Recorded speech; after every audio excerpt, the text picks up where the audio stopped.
안녕하십니까. 사전처럼 이용하는 민법 전문 찐 해설 시간입니다. 보시기 전에 잊지 마시고 구독과 좋아요 꼭 좀 부탁 좀 드리겠습니다. 구독과 좋아요, 특히 이제 구독이 조금씩 늘기는 한데, 제가 무슨 우리나라 그 굴지 유튜버들처럼 말이죠. 막 몇만, 몇십만 이런 거 원하지도 않습니다. 그래도, 민법을 강의하는데, 민법 강의하시는 분들이 유튜브를 이렇게 제가 봤더니, 10,000명, 20,000명 넘는 유튜브 강의하시는 분들도 많더라고요. 근데 저는 아직 1,300명이에요. 그래서 약간 자존심도 상하고, 농담입니다. 제 거를 한 분이라도 보시고 도움이 되셨다면, 그걸로 저는 만족을 해야 되는 게 맞아요. 그죠? 근데 이제 사람의 욕심이 있는지라, 구독과 좋아요가 좀 많아졌으면 하는 작은 소망이 있습니다. 꼭 좀 부탁드리겠습니다. 자, 129조가 나왔어요.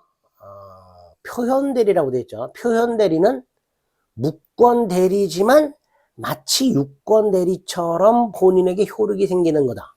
이게 표현대리라고 하죠. 세 가지가 있었어요. 대리권 수요 표시한 표현대리. 자, 126조에서 봤죠. 권한을 없는 표현대리. 126조에서 봤어요. 대리권 수요 표시한 표현대리는 125조죠. 제가 말을 좀 잘못했네요. 대리권 수요 표시한 표현대리는 125조고요. 권한을 넘은 표현들이 126조였습니다. 자, 마지막 표현들이가 129조예요. 표현들이 같이 이렇게 모아놓지 않고 조문을 띄엄띄엄 해놨어요. 자, 129조는 권한 소멸 후의 표현들이라고 하는데요. 대리인이 대리권이 소멸했어요. 그럼 대리행위를 하면 돼요? 안 돼요? 안 되잖아. 근데 소멸했는데도 대리행위를 했어. 두 번째, 상대방은 대리권을 소멸했다는 사실을 전혀 몰라. 이럴 때 본인이 책임을 지는 게 권한 소멸 후의 표현들이가 됩니다. 이건 우리 주위에서 흔히 많이 봐요. 그 예를. 어떤 경우?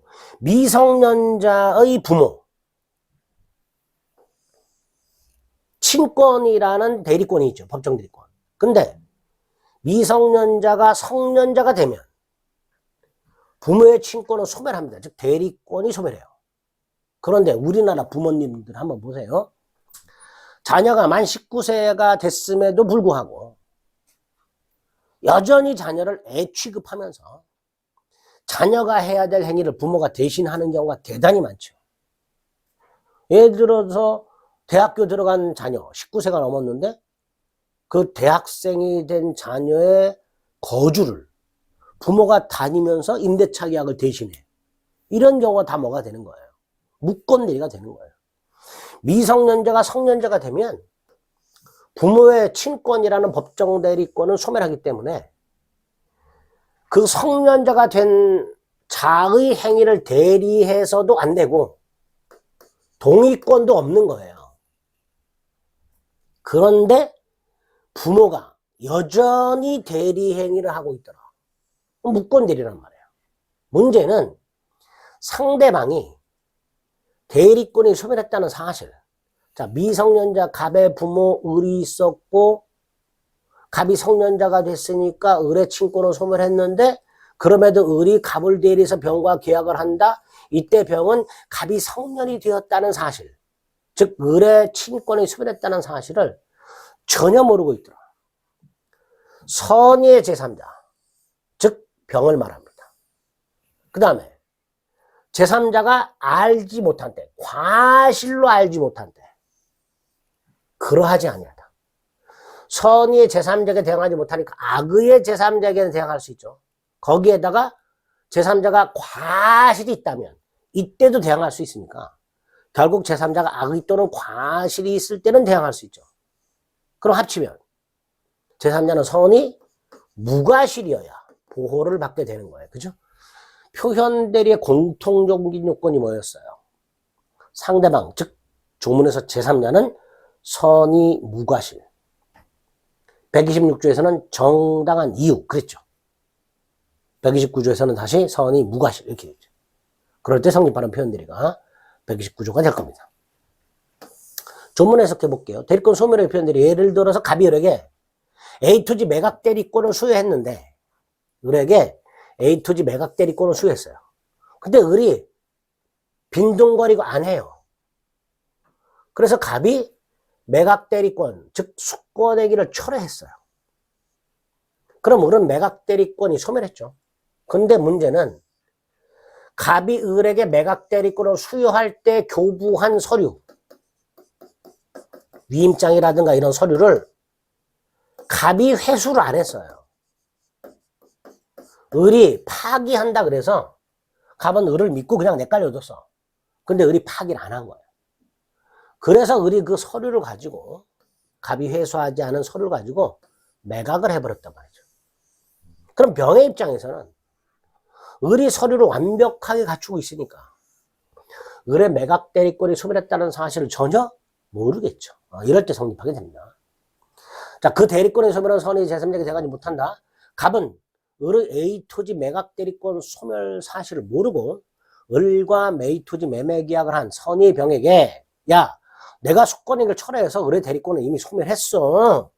그래서 그 계약은 무권리로 무효야 라고 주장할 수가 없다라는 뜻입니다. 다만 제3자가 과실로 알지 못했다. 뭐예요? 알 수 있었다잖아요. 알 수 있었다. 과실로 인하여 알지 못했다. 뭐라고 바꿀 수 있어요? 알 수 있었다. 그때는 대항할 수 있다. 선의의 제3자에게 대항하지 못한다. 악의의 제3자에게 대항할 수 있다. 그 다음 선이지만 과실이 있는 경우에도 대항할 수 있다. 그럼 합치면 상대방이 선이 무과실일 때 대항하지 못한다. 이렇게 되겠죠. 이게 129조의 표현들이 됩니다. 결국 본인은 대리권이 소멸한 사실에 대하여 선의 앤드 무과실의 제3자, 즉 상대방에게 무효다, 무권대리다 라고 주장하지 못한다. 이렇게 정리가 될 겁니다. 기출지문 제일 많이 나온 게 이거예요. 대리인이 대리권이 소멸한 후에 선임한 목대리인의 대리행위에 대해서도 119조 표현대로가 성립할 수 있게 됩니다. 갑이 자기 소유 X토지를 매도하기 위해 을에게 대리권을 수여하였고 이후 을은 병을 복대리인으로 선임하였다. 그런데 만약에 대리권이 소멸한 을이 복대리인 병을 선임했다면 그 병이한 매매계약에 대해서 몇 조? 129조가 성립할 수 있다. 이렇게 되겠죠. 따라서 틀린 질문이 될 겁니다. 표현대리, 무권대리지만 유권대리처럼 본인에게 효력이 생기는, 본인이 책임을 지는 무권대리를 말하고 125조 대리권 수요 표시한 표현들이, 126조 권한을 넘은 표현들이, 129조 권한 소멸 후의 표현들이 세 가지가 있다. 그래서 한꺼번에 모아가지고 조문을 다시 한번 확인해 보시기 바랍니다.